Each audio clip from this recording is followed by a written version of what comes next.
Almost ஒரு ஒரு சாவில் நம்ம இருந்தோம் அப்படின்னா அங்கே சிரிக்கக்கூடாது அப்படின்னு நமக்கு தோணும்ல. எப்பேற்பட்ட ஒரு பயங்கரமான ஜோக் யார் சொன்னாலும் கூட.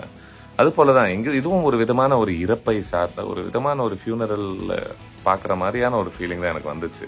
இன்ஃபேக்ட் ஸ்பெசிஃபிக்காக அந்த பூஜாரி கடைசி காட்சியில் அவர் ஒரு பொண்ணை வந்து குணப்படுத்திக்கிட்டு இருப்பாரு. குணப்படுத்தும் பொழுது அந்த பொண்ணை நீங்கள் உன்னிப்பாக கவனிங்களேன். வாழ்ந்துக்கிட்டு இருக்கு அந்த பொண்ணு, பட் ஆல்மோஸ்ட் உள்ளுக்குள்ளே செத்துருச்சோ அப்படின்னு நம்மளை யோசிக்க வைக்குது. இன்னும் எத்தனை பேர் வாழ்ந்துக்கிட்டே ஒரு மாதிரி இருந்த நிலையில இருக்காங்க அப்படின்னு நம்மளை யோசிக்க வைக்குது. அதை பொறுத்து நம்ம என்ன பண்ண போறோம் அப்படின்னு யோசிக்க வைக்குது. அதான் சொன்னேனே, பல கேள்விகள் எழுப்புது அந்த படம் முடியும் பொழுது.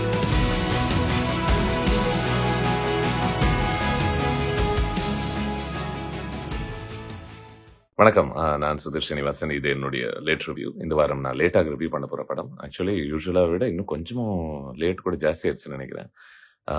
PS வினோத்ராஜ் இயக்கத்தில் வெளிவந்திருக்கிற சூரி, அனபென் மற்றும் பல அற்புதமான நடிகர்கள் நடிச்சிருக்கிற கொட்டுக்காளி நான் பார்த்து சில நாட்கள் ஆகுது. அப்படி இருந்தாலும் பல மாதங்கள் ஆகும் அப்படின்னு நினைக்கிறேன். இந்த படத்தை மறக்க முடியாது ஃபார் ஷுர். பட் நான் ஸ்பெசிஃபிக்காக சொல்லணும் அப்படின்னா அனபென்னுடைய கண்களை மறக்கிறதுக்கு ரொம்ப மாதங்கள் ஆகும் எனக்கு. அவங்களுடைய பார்வை ரொம்ப ரொம்ப பவர்ஃபுல்லான ஒரு பார்வை இந்த ஃபிலிமில். அண்ட் வரிகள் பெருசாக இல்லாத இந்த ஒரு ஃபிலிமில் அவங்க கதாபாத்திரம் மீனாவை பொறுத்த வரைக்கும் அவங்க எல்லாமே அவங்க பார்வையை வச்சு தான் அவங்க கம்யூனிகேட் பண்ணுறாங்க. அவங்களுடைய கோபமாக இருக்கட்டும், அவங்களுடைய ஃப்ரஸ்ட்ரேஷனாக இருக்கட்டும், அவங்களுடைய கோபம், ஃப்ரஸ்ட்ரேஷன், நெகட்டிவ் ஃபீலிங்ஸ் இன்னும் கொஞ்சம் பாசிட்டிவாக சொல்லணும் அப்படின்னா, உங்களால் என்ன எதுவுமே பண்ண முடியாது அப்படின்னு காட்டக்கூடிய ஒரு ஒரு ஒரு ஸ்ட்ரென்த் இருக்கு இல்லையா, ஒரு பலம். அதையும் அவங்க பார்வையை வச்சு தான் காமிக்கிறாங்க இந்த ஃபிலிமில். ஸோ அதனால வெறும் அவங்களால ஒன்றுமே பண்ண முடியாத ஒரு ஒரு ஒரு ஒரு இயலாமை அப்படிங்கிற ஒரு நிலையிலிருந்து அவங்க மற்றவங்க பார்க்குறாங்க அப்படிங்கிறது கிடையவே கிடையாது. நீங்கள் என்ன தான் பண்ண வச்சாலும் எனக்கு என் மைண்டுக்குள்ளே ஓடிக்கிட்டு இருக்கிறது, நான் யோசிச்சுக்கிட்டு இருக்கிறது உங்களால் மாற்றவே முடியாது இல்லை. அதான் சொல்லுவாங்கல்ல, உங்ககிட்டேருந்து எதை பறிச்சாலும் பறிக்க முடியுமே ஒழிய உங்களுடைய ஒரு படிப்பை பறிக்க முடியாதுன்னு சொல்லுவது போல, உங்களுடைய எப்பேற்பட்ட ஒரு ஒப்ரெசிவான ஒரு இடமாக இருந்தாலும் சரி, உங்களுடைய சிந்தனை உங்களுடையது, அதை யாராலையுமே பறிக்க முடியாது நீங்க அதில் தெளிவாக இருந்தீங்கன்னா அப்படின்ற மாதிரி எனக்கு பல விஷயங்கள் யோசிக்க வச்சது இந்த படம். சட்டன் நீங்க பாத்தீங்க அப்படின்னா ஒருவேளை கொட்டுக்காளி மீனாவுடைய தோல்வியை பத்தின படமோ அப்படின்னு யோசிக்க தோணும். பட் இல்லை. பட் இந்த படத்துல பாத்தீங்கன்னா நிறைய சின்ன சின்ன வெற்றிகளும் அவங்களுக்கு கிடைச்சிக்கிட்டே தான் இருக்கும். அவங்க பெருசா லைக் ஃபார் எக்ஸாம்பிள் ஒரு ஷேர் ஆட்டோல இருந்து எல்லாருமே இறங்கும் பொழுது இவங்க மட்டும் இறங்காமல் இருப்பது, அவங்க ஒரு பாட்டை ஹம் பண்ணுவது, ஒரு இடத்துல கொஞ்சம் தண்ணியை கூட்டிட்டு அப்பதான் அடி வாங்க முடியும் அப்படின்னு அவங்க அம்மா சொல்லும் பொழுது அவங்க எவ்வளவு தண்ணி அந்த இடத்துல குடிக்கிறாங்க அப்படிங்கிறது, இந்த மாதிரி அடுக்கிக்கிட்டே போகலாம். ஜஸ்ட் அவங்களுடைய பார்வையை பொறுத்து நான் சொல்லியிருந்தேன்ல. ஸோ உண்மையை சொல்ல போனால் அவங்களுடைய ஒரு மீனாவுடைய ஒரு அழகான முகத்தினுடைய ஒரு சிரிப்பை நம்ம பார்க்க மாட்டோமா, ஒரு புன்னகை வரும்பொழுது எப்படி இருக்கும் அப்படின்னு நமக்கு ஒரு பெரிய ஆசையை எனக்குள்ள உருவாச்சு இந்த படத்துல. பட் இது அப்பேற்பட்ட படம் கிடையாது. அண்ட் அண்ட் ஒரு ஓரத்துல ஒரு சின்ன ஒரு சிரிப்பு ஒன்று சிரிப்பாங்க 1-2 இடங்கள்ல, ஷேர் ஹோட்டல்ல இருந்து வராம இருக்கும் பொழுது அந்த இடத்துலயா இருக்கட்டும். அதுக்கப்புறமா ஒரு ஒரு பெரிய வன்முறைக்குள்ள ஆகும் பொழுது அவங்களுடைய கண்கள் பூராக வலி இருக்கும், ஆல்மோஸ்ட் கண்ணெல்லாம் தண்ணி தேங்கி இருக்கும். பட் அப்படி இருக்கும்போதும் சட்டுன்னு அவங்க திரும்பி பார்த்து அவங்க குடும்பத்தில் இருக்கிற ஒரு குட்டி பையனை பார்ப்பாங்க. அவனும் என்னடா நடக்குது நம்ம குடும்பத்துல, இப்படி அடிச்சுக்கிறானுங்க எல்லாம், ஒரு மாதிரி இருக்காங்களே அப்படின்ற மாதிரி அவனும் ஓவல்மாய் அவன் கண்ணிலையும் தண்ணி தேங்கி இருக்கும்போது அவனை பார்த்து ஒரு சின்ன சிரிப்பு ஒன்று சிரிப்பாங்க. அந்த சிரிப்பே அவங்க கதாபாத்திரம் பொறுத்து நமக்கு பல விஷயங்களை சொல்லுது. அவங்க எவ்வளோ ஒரு கருணை உள்ளம் கொண்டவங்க, ஒரு நர் உள்ளம் கொண்டவங்க அப்படிங்கிறது. ஏன்னா நீங்க அவ்வளோ ஒரு சோகமா இருக்கும்போது யாராவது உங்களை பார்த்து அவங்களும் சோகமா இருந்தாங்கன்னா சட்டன் பேர் சேர்ந்து அழலாம் அப்படிங்கிற ஒரு சென்ஸ் ஒன்று வரும்ல. இது கிடையாது. இவங்க ரொம்ப சென்சிட்டிவ். இவங்களை பொறுத்த வரைக்கும் இந்த பையனுக்கு வரக்கூடிய ஒரு சைக்கலாஜிக்கல் டேமேஜ் நம்ம வரவிடக்கூடாது அப்படின்னு நார்மலைஸ் பண்றதுக்கான ஒரு சின்ன சிரிப்பு ஒன்று சிரிப்பாங்க. மறக்க முடியாத காட்சிகள். ஸோ இந்த படத்துல பல கதாபாத்திரங்கள் இருக்காங்க.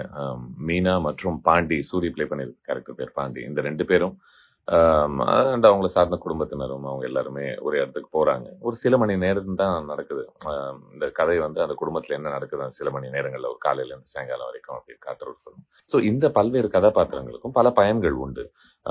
பட் அப்படி இருந்தாலும் கூட PS வினோத்ராஜுடைய கொட்டுக்காளியோட ஜீனியஸ் என்ன அப்படின்னா, ஒரு இடத்துல கூட நமக்கு வந்து இவங்க எழுதப்பட்ட கதாபாத்திரங்கள் போலவே தோணாது. லைக் அதுல பிரதானமாக சொல்லணும் அப்படின்னா மீனாவுடைய சொன்னேன்ல, தம்பி மாதிரி ஒரு குட்டி பையன் இருக்கான் அந்த குடும்பத்துல அப்படின்னு சொல்லி, அவனுடைய ஒரு கேரக்டர் என்ன ரொம்ப யோசிக்க வச்சுது.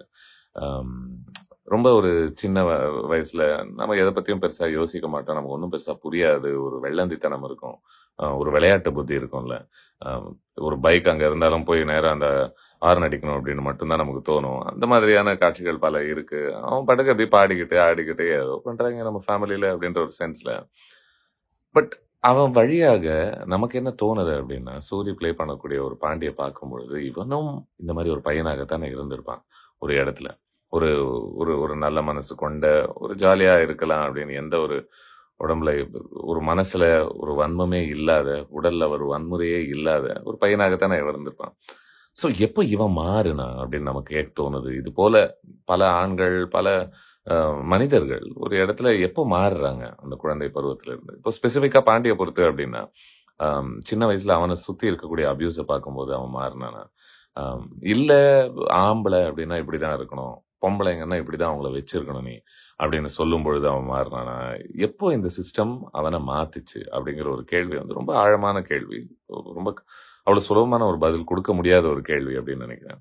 ஆனா அதே மாரி நம்ம சில முறையில நம்ம சிஸ்டம் அப்படின்னு சொல்லும்போது, ஏதோ மனுஷங்களே இல்லாத ஏதோ ஏதோ யாரோ நடத்துற மாதிரி நம்ம பேசுவோம் அத பொறுத்து. பட் ஆக்சுவலா யோசிச்சோம் அப்படின்னா, சில மனிதர்கள் கொண்டது தானே ஒரு சிஸ்டம் அப்படிங்கிறது. ஸோ யார் மாத்துவாங்க இந்த சிஸ்டம? அம் எந்த மனிதர்கள்லாம் கைய தூக்கி, ஆமா இதுக்கு மேல நான் இதுக்கு உடன்பட மாட்டேன். அ நான் வேற மாரி நடந்துக்க போறேன்ற முடிவு யார் எடுப்பாங்க? இந்த மாரி பல சிந்தனைகள். அண்ட் இந்த மாரி பல்வேறு சிந்தனைகள் நமக்கு வர்றதுக்கான காரணமே கொட்டுக்காளி தான். ஏன்னா, இந்த படத்துக்கும் சராசரியாக நம்ம தமிழ் சினிமால பார்க்குற பல படங்களுக்குமான ஒரு அடிப்படை வித்தியாசம் என்ன அப்டின்னா, யூசுவல் நம்ம பார்க்குற படங்கள் என்ன பண்ணும்? அம் அது ரொம்ப ஸ்பெசிஃபிக்காக நம்மள நட்ஜ் பண்ணும். இப்போ நீ இத ஃபீல் பண்ணணும், இப்போ நீ சந்தோஷப்படணும், இப்போ நீ சோகப்படணும், இப்போ நீ இவனுக்கு சப்போர்ட் பண்ணணும் அப்டின்னு சொல்லிக்கிட்டே இருக்கும்ல. கொட்டுக்காளி அப்படி எதுவுமே செய்யறது கிடையாது. இன்ஃபாக்ட் அதனுடைய ஒரு படத்தினுடைய மோஸ்ட் ஆப்வியஸ் டூல் ஆஃப் மேனிபுலேஷனாக நம்ம இசைய பார்த்தோமே ஆனால், இந்த படத்துல பின்னணி இசையே சுத்தமா கிடையாது. ஒருவேளை நீங்க இந்த படம் பார்க்கல அப்படின்னா, ஐயோ! அப்ப ரொம்ப ட்ரையா இருக்குமோ? என்னடா இது? அப்படின்னு யோசிக்க தோணும். பட் இந்த படத்த பார்த்த பிறகு தான் உங்களுக்கு புரியும் என்ன அப்படின்னா.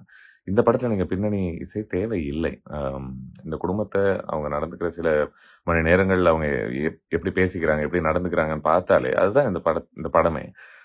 ஆனா இந்த படத்துல இசை பயன்படுத்தியிருந்தால், ஆல்மோஸ்ட் மீனாவுடைய ஒரு ஒரு கவலைக்கிடமான ஒரு நிலையை, அ மீனாவுடைய ஒரு பிரச்சனையவே இந்த படம் கொஞ்சம் எக்ஸ்ப்ளாய்ட் பண்ணுதோ அப்படின்னு நம்மளுக்கு யோசிக்கவே வச்சிருக்கும். அது ஒரு தப்பான சாய்ஸாகத்தான் இருந்திருக்கும். ஸோ இந்த படத்துல பின்னணி இசை பயன்படுத்தாதது அற்புதமான முடிவாக பார்க்குறேன்.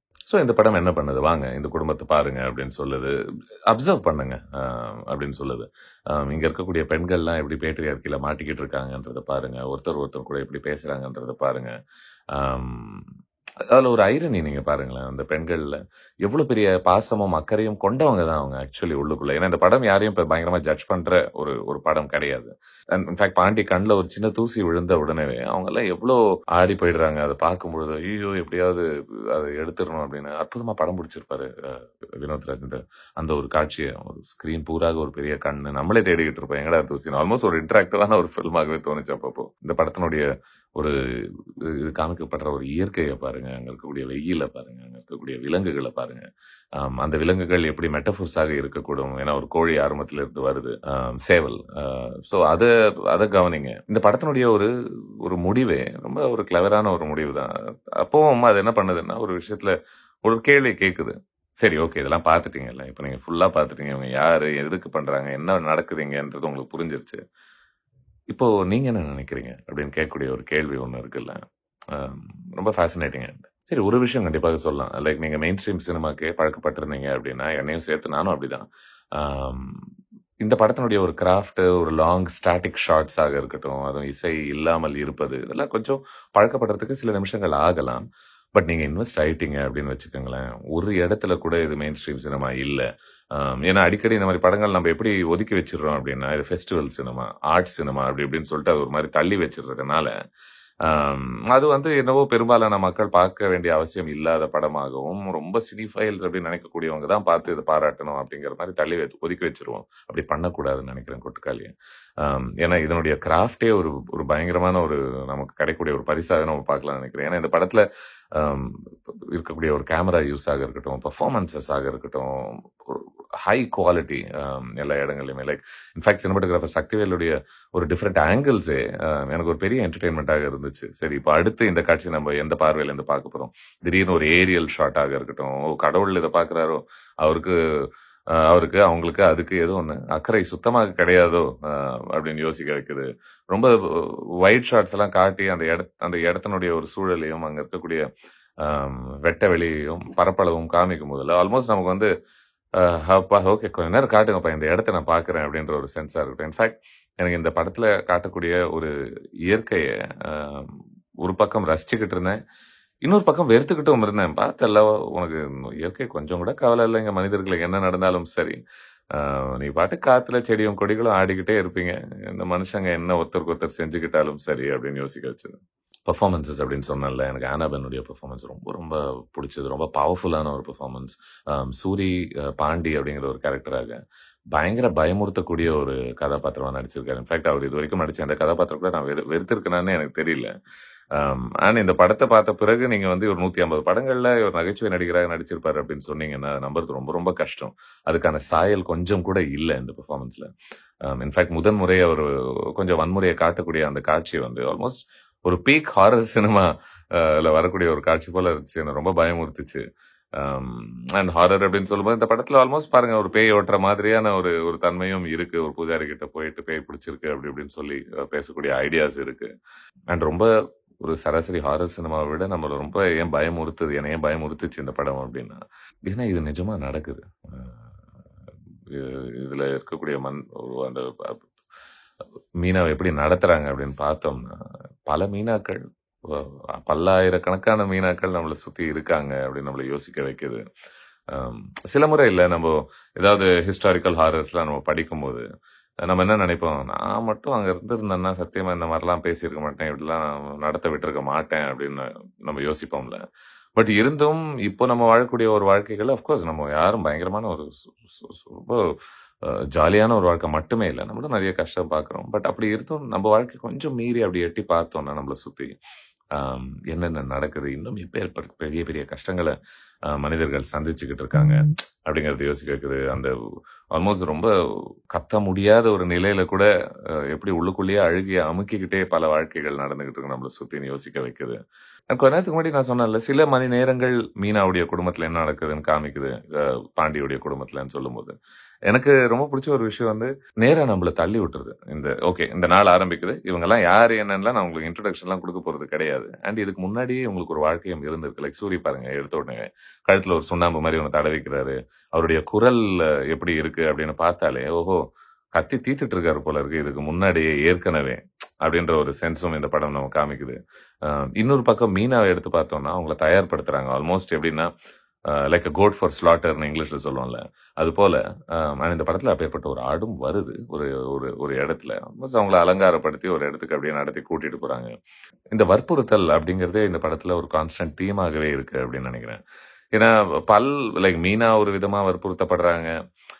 மீனாவுடைய குடும்பம், அந்த மொத்த குடும்பத்துல இருக்க குடும்பங்கள் அவங்க எல்லாம் அவங்களே ஒரு விதமான வற்புறுத்தல்ல தான் ஆக்ட் பண்ணிட்டு இருக்காங்களோ பேசிட்டு இருக்காங்களோ அப்படின்னு தோணுது. பாண்டி இன்ஃபேக்ட் ஓரளவு கொஞ்சம் வெறுக்கத்தக்க ஒரு நபராக இருந்தாலும் கூட, பாண்டியும் ஒரு விதமான வற்புறுத்தலுக்கு அப்புறம் தானே இப்படி ஆள இருப்பான் அப்படின்னு யோசிக்க வைக்குது. இந்த படத்துல ஒரு ஷேர் ஆட்டோ இருக்கு. அந்த ஷேர் ஆட்டோ கூட அந்த அந்த ஆட்டோ கூட சும்மா நீங்க ஸ்டார்ட் பண்ணா ஸ்டார்ட் ஆகாது. அதுக்கும் ஒரு மாதிரி கயரெல்லாம் போட்டு பிடிச்சி இழுத்து ஒரு மாதிரி அதுலயும் ஒரு வற்புறுத்தினா தான் ஸ்டார்ட் ஆகுது. அண்ட் எந்த இடத்துல எல்லாம் ஒரு பயங்கரமான ஹாரரும் டென்ஷனும் இருக்கும், அந்த இடத்துல தான் நகைச்சுவைக்கான ஒரு பெரிய இடமே இருக்குல்ல. வாழ்க்கையில் கூட நம்ம அதை கவனிப்போம். இந்த படத்துலயும் நிறைய காட்சிகள் இருக்கு அது போல. லைக் ஒரு மாடு வந்து பாதையை மறைச்சு நிக்கிறது, அது வந்து ஒரு நகைச்சுவை. அதுவும் எஸ்பெஷலி யார் வந்து அந்த மாட்டை எவென்ச்சுவலி கூட்டிட்டு போறாங்க அப்படின்னு நம்ம யோசிச்சோம். நம்ம ஒரு 2 ஆம்பளைங்க அவங்க எப்படி புலம்பிக்கிட்டே இருக்காங்க வாழ்க்கையை பொறுத்தும், வேலை ஒருத்தனுடைய ஒரு வெற்றியை பொறுத்து அவங்க எப்படி புலம்புறாங்க. அண்ட் இந்த புலம்பெல்லாம் நடுவில் அவங்க எதை தேடி அலையிறாங்க அப்படிங்கிறதாக இருக்கட்டும்.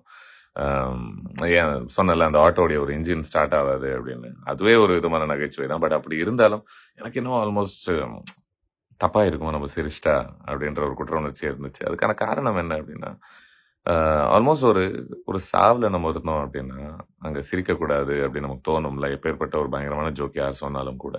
அது போலதான் இங்க இதுவும் ஒரு விதமான ஒரு இறப்பை சார்ந்த ஒரு விதமான ஒரு ஃபியூனரல்ல பாக்குற மாதிரியான ஒரு ஃபீலிங் தான் எனக்கு வந்துச்சு. இன்ஃபேக்ட் ஸ்பெசிஃபிக்காக அந்த பூஜாரி கடைசி காட்சியில அவர் ஒரு பொண்ணை வந்து குணப்படுத்திக்கிட்டு இருப்பாரு. குணப்படுத்தும் பொழுது அந்த பொண்ணை நீங்க உன்னிப்பா கவனிங்களேன், வாழ்ந்துகிட்டு இருக்கு அந்த பொண்ணு. பட் ஆல்மோஸ்ட் உள்ளுக்குள்ள செத்துருச்சோ அப்படின்னு நம்மள யோசிக்க வைக்குது. இன்னும் எத்தனை பேரு வாழ்ந்துகிட்டே ஒரு மாதிரி இருந்த நிலையில இருக்காங்க அப்படின்னு நம்மள யோசிக்க வைக்குது. அதை பொறுத்து நம்ம என்ன பண்ண போறோம் அப்படின்னு யோசிக்க வைக்குது. அதான் சொன்னேனே, பல கேள்விகள் எழுப்புது அந்த படம் முடியும் பொழுது. நம்மள யோசிக்க வைக்குது. நீங்க என்ன நினைக்கிறீங்கன்னு டைரக்டாவே நம்மள ஒரு கேள்வியை கேட்குது. நம்ம எல்லாருக்குள்ளயும் ஒரு பாண்டி இருப்பான்ல, அவன் எவ்வளவு இருக்கான், அவன் எவ்வளவு தாண்டவம் ஆடிக்கிட்டு இருக்கான் அப்படின்னு யோசிக்க வைக்குது. ஸோ ஒரு பெரிய சிந்தனைக்குள் ஆக்கிதான் இந்த படம் நம்மள வெளியே போக விடுது. ரொம்ப மாதங்களுக்கு யோசிச்சுக்கிட்டு இருப்பேன் அப்படின்னு நினைக்கிறேன் இந்த படம் எழுப்பக்கூடிய பல கேள்விகளை பொறுத்து. நான் சுதீர் ஸ்ரீனிவாசன். இது என்னுடைய லேட் ரிவ்யூ ஆஃப் கொட்டுக்காளி. நீங்க பார்க்கல அப்படின்னா, யூஸ்வலா நான் அதை சொல்ல மாட்டேன், இது பார்த்தே ஆகணும் அப்படின்னு. ஏன்னா உங்க ரசனைக்கு ஏற்ப நீங்க பாத்துக்கோங்க. பட் இந்த மாதிரி படங்கள் பெரிதும் வருவது கிடையாது அப்படின்னு நினைக்கிறேன் நம்ம சினிமால. அண்ட் இதை பார்க்கும்போது நம்மளுடைய ஒரு சினிமா பார்வையே மேம்படுது அப்படின்னு தான் நினைக்கிறேன். ஸோ கண்டிப்பாக பாருங்க கொட்டுக்காளி. பார்த்துட்டு நீங்க என்ன நினைக்கிறீங்க, உங்களுக்கு எது செட் ஆச்சு செட் ஆகல எல்லாத்தையும் ஆஸ் யூஸ்வல் நீங்க காமெண்ட்ஸ் விடுங்க, நான் படிக்கிறேன். என்னோட ரிவ்யூ பார்த்ததுக்கு நன்றி. மறுபடியும் இன்னொரு ரிவ்யூக்கு உங்களை சந்திக்கும் வரை வணக்கம்.